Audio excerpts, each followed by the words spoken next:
Hey everybody, मैं हूँ सोनम। तो आज हम आप सबके साथ पढ़ेंगे code of criminal proceeding 1973।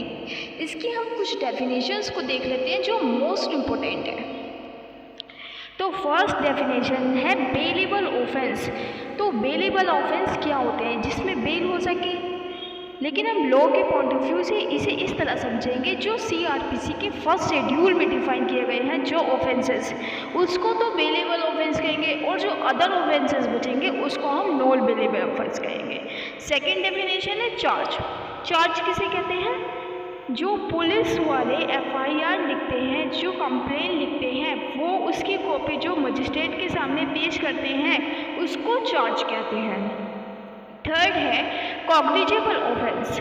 Cognizable offence क्या होता है? कॉग्निजेबल ऑफेंस वो होते हैं जो सीआरपीसी के फर्स्ट शेड्यूल में डिफाइन कर रखे हैं और पुलिस वाले विदाउट वारंट उस पर्सन को अरेस्ट कर सकते हैं जिसने कॉग्निजेबल ऑफेंस किया हो। ये कॉग्निजेबल ऑफेंस क्या होता है अब वो हम आगे आपको बताएंगे, आगे डिटेल में पढ़ेंगे। ये हम सिर्फ आपको स्टार्टिंग में बता रहे हैं आखिर ये होता क्या है। कॉग्निजेबल ऑफेंस वो होते हैं वैसे जिसमें 7 ईयर से ज़्यादा की ही सजा हो। इससे आगे की डेफिनेशन देखते हैं हम।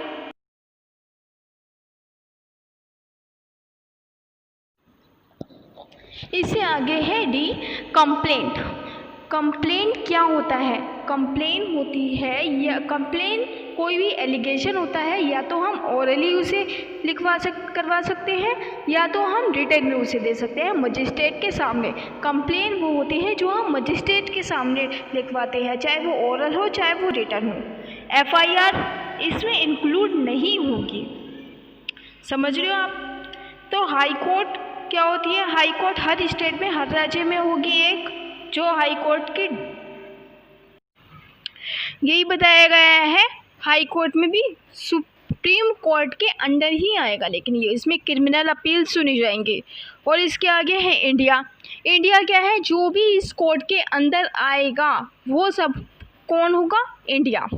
अब है इंक्वायरी। इंक्वायरी क्या होता है? हमने पहले क्या पढ़ा था? इन्वेस्टिगेशन। अब ये है इंक्वायरी, यानी कि इसके नीचे है इन्वेस्टिगेशन, सॉरी। अब इंक्वायरी क्या है? इंक्वायरी मजिस्ट्रेट करवाता है, समझ रहे हो? इंक्वायरी मजिस्ट्रेट, जो इंक्वायरी होगी वो मजिस्ट्रेट कराएगा ट्रायल के बीच में। जो भी इंक्वायरी होती है वो ट्रायल के बीच में हो, और जो मजिस्ट्रेट कराएगा उसे इंक्वायरी कहेंगे। अब इन्वेस्टिगेट क्या होता है? इन्वेस्टिगेशन वो होता है जो पुलिस करती है, समझ रहे हो? जो पुलिस करती है उसको इन्वेस्टिगेशन कहेंगे, कोई भी एविडेंस ढूंढने के लिए। अब हम आगे देखते हैं। तो अब इसके आगे है जुडिशियल प्रोसीडिंग। जुडिशियल प्रोसीडिंग क्या होता है? जुडिशियल प्रोसीडिंग के अंदर वो आएगा जो भी एविडेंस लीगल ऑथ द्वारा दी गए हों। लीगल ऑथ द्वारा मतलब जैसे वो वचन देते हैं ना, गीता पे हाथ रख के, उस तरीके से दिया गया हो।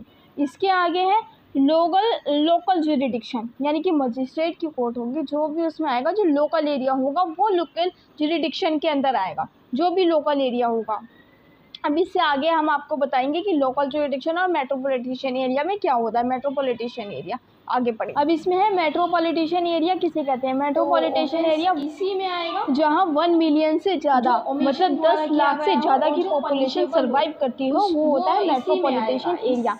इसके बाद आता है नॉन कॉग्निजेबल ऑफेंस। इससे पहले हमने पढ़ा था कॉग्निजेबल, इसमें था नॉन कॉग्निजेबल। इसमें पुलिस विदाउट वारंट अरेस्ट नहीं कर सकती। और इससे आगे है नोटिफिकेशन, जो भी गवर्नमेंट द्वारा नोटिफिकेशन जारी होगा वो इसी के अंदर आएगा। और इसमें ऑफेंस आया है कोई भी ऑमिशन, कोई भी क्रिमिनल हो जो पनिशेबल हो, अगर वो किया गया है तो उसको हम ऑफेंस की कैटेगरी में डालेंगे, वो इसी डेफिनेशन के अंडर आएगा। अलग अलग होते हैं। तो अब हम आगे पढ़ते हैं ऑफेंस।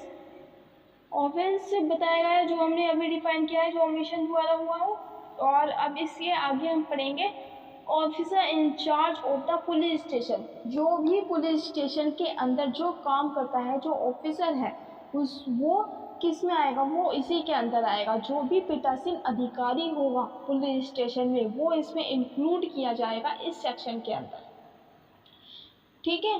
तो अब आई होप सो आपको समझ आ गया होगा, क्योंकि इतनी इजी लेवलिंग में आपको समझा रही हूँ। आप डायरेक्ट से एक बार रिवाइज करेंगे तो आपको बिल्कुल इजी तरीके से समझ में आ जाएगा कि इस डेफिनेशन का मतलब।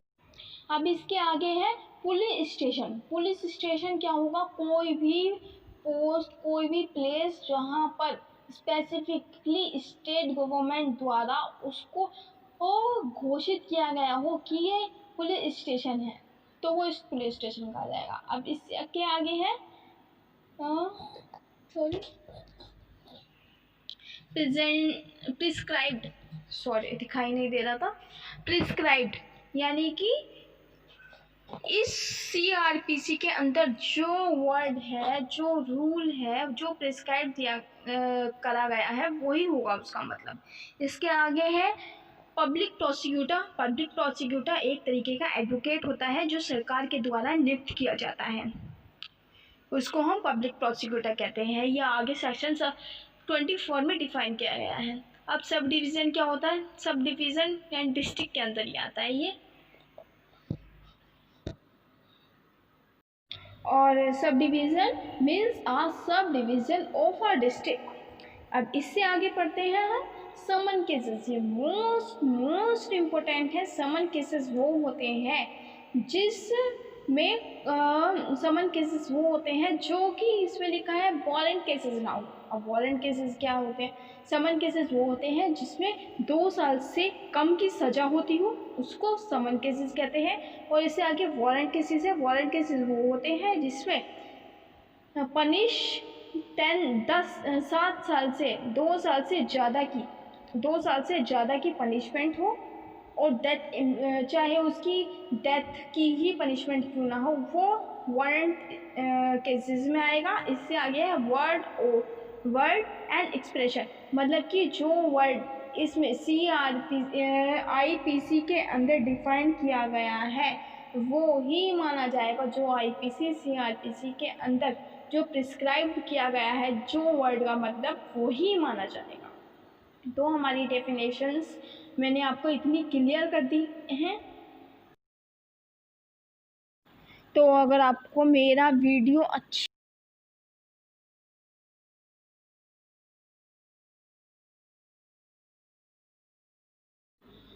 गाइज़, अगर आपको मेरी वीडियोस अच्छी लगती हो तो आप इसको लाइक कीजिए और सब्सक्राइब ज़रूर कीजिए, ताकि आपको मेरी आने वाली सारी वीडियोस आपको जल्दी से जल्दी मिल सके और आप कुछ समझ सके और कुछ सीख सके। आई होप आपको सारी डेफिनेशंस क्लियर हो गई हो, और इससे आगे की 1-2 डेफिनेशंस रह गई हैं वो मैं आपको आगे के वीडियोज़ में कवर करूँगा।